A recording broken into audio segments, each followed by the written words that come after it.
Hi, I'm Dr. Steve Rumry. It's good to see you. Welcome back to what is now week 2 of Restore Your Battery. Last week we focused on aligning our priorities, and some of our reflections revolved around looking at and imagining our dream practice as it compares to our real practice, and what some of the deltas are. We also examined where our current practice relates, how it relates to other priorities in our lives and how it interacts with those priorities. So, for instance, to what degree does our coaching practice connect with, in a positive way, other priorities in our life? And how do other priorities in our life, like family, like our mental health, how does that connect to our coaching practice? So this focus on priorities was a necessary first step in understanding kind of the foundation for how to really build a stronger engagement battery, how to restore that battery to really drive incredible results on in our coaching practice.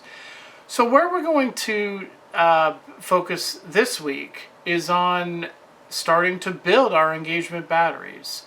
And we're going to focus this week on ways to energize or re-energize ourselves around our coaching practice. And next week we're going to be focusing on how can we build a stronger emotional investment and commitment to our coaching practice. So a couple of things, around how to energize ourselves or re-energize our engagement batteries.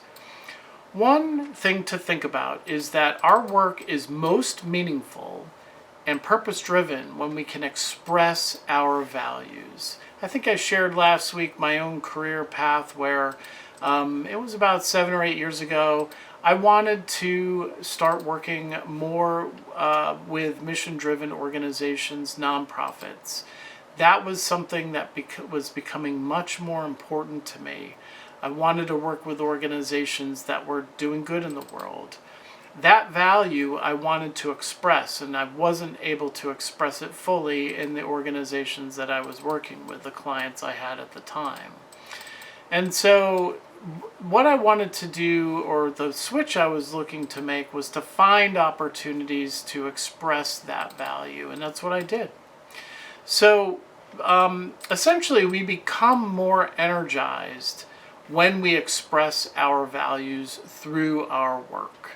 And one of the things that we're going to really be focusing on this week is, well, how do we express our most critical values through our coaching practice?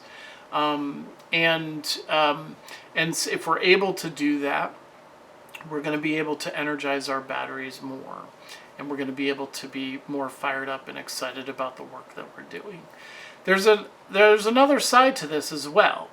There are some values, we call them destructive values, that actually de-energize us, right? So these are values that some of us, some people have, or that people prioritize. But in the course of the work, if we encounter these values because of what we value, they de-energize us and really make the work more challenging and less meaningful. So another area that we're going to be looking at are, what are these destructive values that repulse us, and how do we identify the threats of these values, showing their face during, in the course of the work that we're doing as in our coaching practice. And a good example would be, let's say, dishonesty. Dishonesty is a value, but it's a destructive value. It doesn't lead to good things, but dishonesty is something that can come up in the course of our coaching. And to the extent that we can identify when dishonesty is rearing its ugly head, and how it impacts our our work, that allows us to really, you know, address and intentionally control, that particular destructive value.